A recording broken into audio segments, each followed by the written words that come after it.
श्री गणेशाय नमः. श्री स्वामी समर्थ. आज आपण चौथ्या खंडातल्या उत्तरकांडाचा 78वा सर्ग वाचूया. अशा प्रकारे तो अत्यंत अद्भुत यज्ञ जेव्हा चालू राहिला तेव्हा भगवान वाल्मिकी मुनी आपल्या शिष्यांसह तेथे सत्वर उपस्थित झाले. त्यांनी त्या दिव्य तसेच अद्भुत यज्ञाचे दर्शन घेतले आणि ऋषींसाठी जी एकांत स्थळे बनविली होती त्यांच्या जवळच त्यांनी आपल्या शिष्यांसाठी देखील सुंदर पर्णशाळा उभारल्या. वाल्मिकींच्या सुंदर निवासस्थानाजवळच अन्नादींनी भरपूर असे खूपसे छकडे उभे करण्यात आले होते. त्यांच्याबरोबरच उत्तमोत्तम फळे आणि मुळे देखील भरपूर प्रमाणात ठेविण्यात आली होती.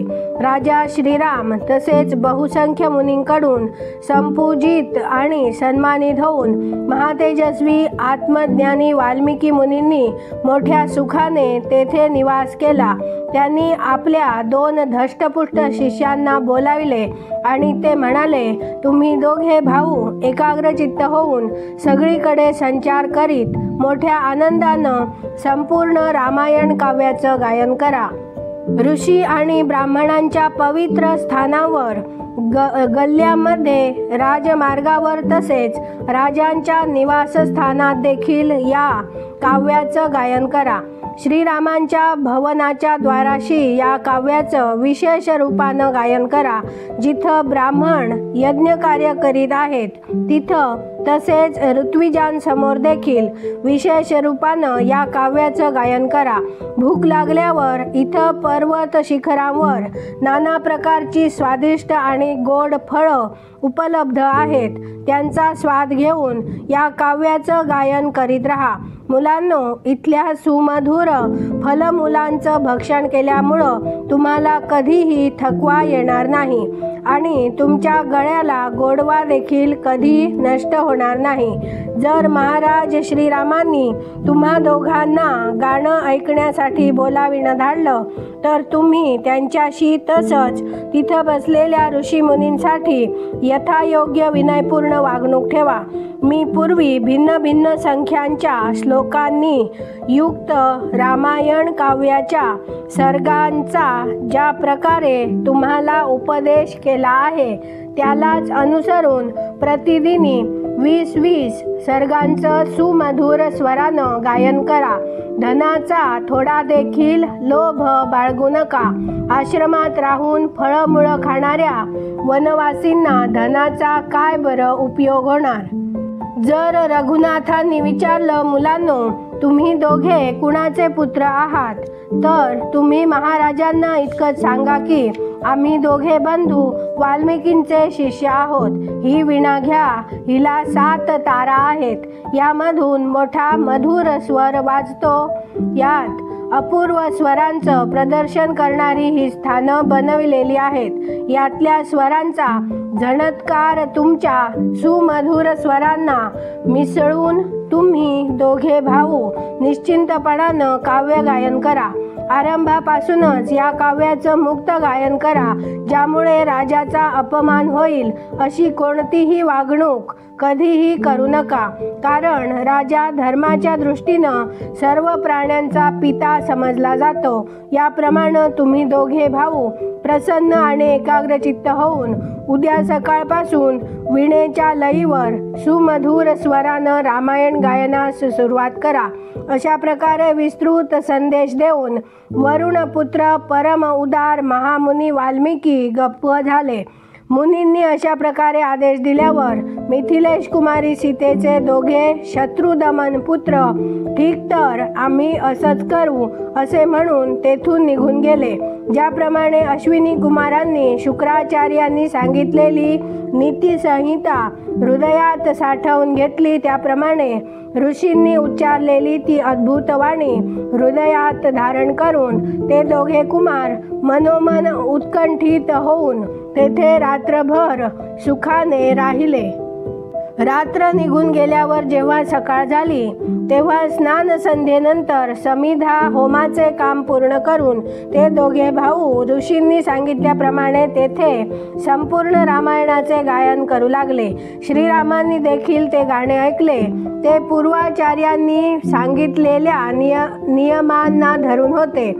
संगीताच्या विशेषतांनी युक्त स्वरांचे आलाप घेण्याची त्यांची शैली अपूर्व होती. बहुसंख्य प्रमाणांनी बद्ध असलेले द्रुत, मध्य आणि विलंबित ही तीनही ध्वनी परिच्छेदाची साधने वापरून त्यांनी त्यांची आवृत्ती करून किंवा सप्तविध स्वरांच्या भेदाच्या सिद्धीसाठी बनविलेल्या स्थानांनी बांधलेले आणि विणेच्या लयीत मिसळलेले त्या दोन बालकांचे ते सुमधुर गायन ऐकून श्रीरामचंद्रांना मोठे कुतूहल वाटले. त्यानंतर पुरुषसिंह राजा श्रीरामांनी नित्यकर्मातून वेळ काढून मोठ्या मोठ्या मुनींना, राजांना, वेदवेत्या पंडितांना, व्याकरणकारांना बोलावणी धाडली. त्यांनी वयोवृद्ध ब्राह्मणांना, स्वर आणि लक्षणांच्या जाणकारांना, गीत ऐकण्यास उत्सुक असलेल्या द्विजांना, सामुद्रिक लक्षणांच्या तसेच संगीत विद्येच्या जाणकारांना, निगमागम जाणणाऱ्या विद्वानांना, पौरजनांना, भिन्न भिन्न छंदांचे चरण, त्यांची लघु गुरु अक्षरे तसेच त्यांच्या संबंधाचे ज्ञानी असलेल्या पंडितांना, वैदिक छंदांच्या परिनिष्ठित विद्वानांना, स्वरांच्या ह्रस्व दीर्घ आदी मात्रांच्या विशेषज्ञांना, ज्योतिषविद्येच्या पारंगत पंडितांना, कर्मकांडे करणाऱ्या जनांना, कार्यकुशल पुरुषांना, विभिन्न भाषा आणि हालचाली तसेच संकेत जाणणाऱ्या पुरुषांना, तसेच सर्व महाराजांना बोलावून घेतले. इतकेच नव्हे तर तर्कप्रयोगात निपुण असलेल्या नैयायिकांना, बहुज्ञ विद्वानांना, युक्तिवाद करणाऱ्यांना, छंदपुराणे आणि वेद जाणणाऱ्या विद्वानांना, चित्रकला तज्ज्ञांना, धर्मशास्त्राला अनुकूल सदाचार करणाऱ्यांना, दर्शन तसेच कल्पसूत्रांच्या विद्वानांना, नृत्य गायन प्रवीण पुरुषांना, विभिन्न शास्त्रांच्या ज्ञात्यांना, नीतिनिपुण पुरुषांना तसेच वेदांताचा अर्थ प्रकाशित करणाऱ्या ब्रह्मवेत्यांना देखील तेथे बोलाविले गेले. या सर्वांना एकत्र करून भगवान श्रीरामांनी रामायण गायन करणाऱ्या त्या दोन बालकांना सभेत बोलावून बसविले. सभासदांमध्ये श्रोत्यांचा हर्ष वाढविणाऱ्या गप्पा गोष्टी होऊ लागल्या. त्याचवेळी त्या दोन्ही मुनिकुमारांनी गायनास सुरुवात केली. मग मधुर संगीताची वृष्टी सुरू झाली.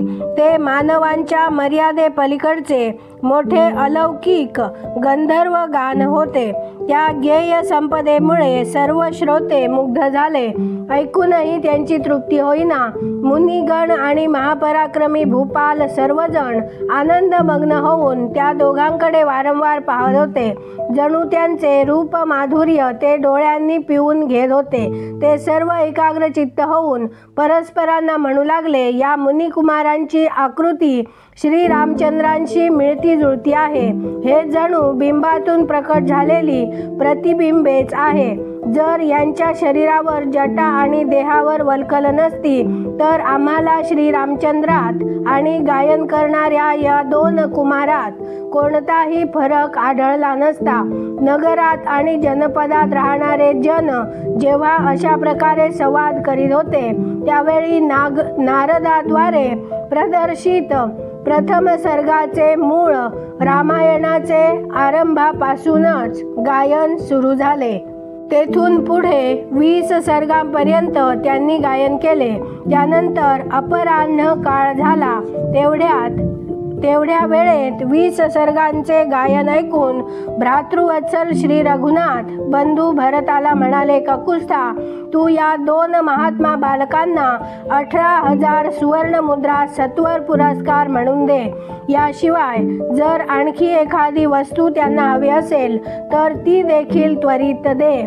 अशी आज्ञा होताच भरत त्वरेने त्या दोन बालकांना अलग अलग सुवर्ण मुद्रा देऊ लागले. परंतु ते देण्यात येणारे सुवर्ण कुशलवांनी ग्रहण केले नाही। ते दोघे महामनस्वी बंधू विस्मित होऊन म्हणाले, या धनाची काय आवश्यकता आहे? आम्ही दोघे वनवासी आहोत। आम्ही जंगली फळमुळांनी जीवननिर्वाह करतो।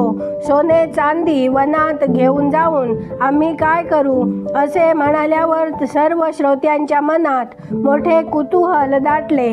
श्रोते आणि श्रीराम सारेच आश्चर्यचकित झाले। तेव्हा श्रीरामांना हे काव्य कोठून उपलब्ध झाले ते ऐकण्याची उत्सुकता वाटू लागली। मग ते महातेजस्वी रघुनाथ त्या 2 मुनिकुमारांना म्हणाले, या काव्यांची श्लोक संख्या किती आहे? हे रचणारा महात्मा कवी कुठं राहतो? या महान काव्याचा कर्ता मुनीश्वर कोण आहे आणि तो कुठं आहे? अशा प्रकारे विचारणाऱ्या श्री रघुनाथांना ते दोन्ही मुनिकुमार म्हणाले, महाराज, ज्या काव्याद्वारे तुमच्या ह्या संपूर्ण चरित्राचं दर्शन घडविण्यात आलं आहे ते रचणारे भगवान वाल्मिकी आहेत आणि ते या यज्ञस्थळी उपस्थित आहे। त्या तपस्वी कवींनी बनविलेल्या या महाकाव्यात 24,000 श्लोक आणि 100 उपाख्यानं आहेत। राजन, त्या महात्म्यानं सुरुवातीपासून शेवटपर्यंत 500 सर्ग तसेच 6 कांडांची निर्मिती केली आहे। याशिवाय त्यांनी उत्तर कांडाची देखील रचना केली आहे। आमच्या गुरु महर्षी वाल्मिकींनीच ही सारी निर्मिती केलेली आहे। त्यांनीच तुमचं चरित्र महाकाव्यात गुंफलं आहे। यात तुमचा सारा जीवनपट आलेला आहे। महारथी नरेशा, जर तुम्ही हे ऐकण्याचा विचार केला असेल तर यज्ञकर्मातून अवकाश मिळताच यासाठी निश्चित वेळ काढा आणि आपल्या बंधूंसह बसून हे नियमित रूपानं ऐका। तेव्हा श्री रामचंद्र म्हणाले, ठीक, तर आम्ही हे काव्य पूर्णपणानं ऐकू इच्छितो। त्यानंतर श्री रघुनाथांची आज्ञा घेऊन दोघे भाऊ कुश आणि लव जेथे मुनीवर वाल्मिकी उतरले होते त्या ठिकाणी प्रसन्नतापूर्वक गेले। श्री रामचंद्र देखील महात्मा मुनी आणि राजांसह ते मधुर संगीत ऐकून कर्मशालेकडे निघून गेले। अशा प्रकारे पहिल्या दिवशी अनेक सर्गांनी युक्त सुंदर स्वर तसेच मधुर शब्दांनी पूर्ण ताल आणि लय संपन्न तसेच वीणेच्या लय व्यंजनाने युक्त ते काव्य गायन कुशलवांनी गायले आणि श्री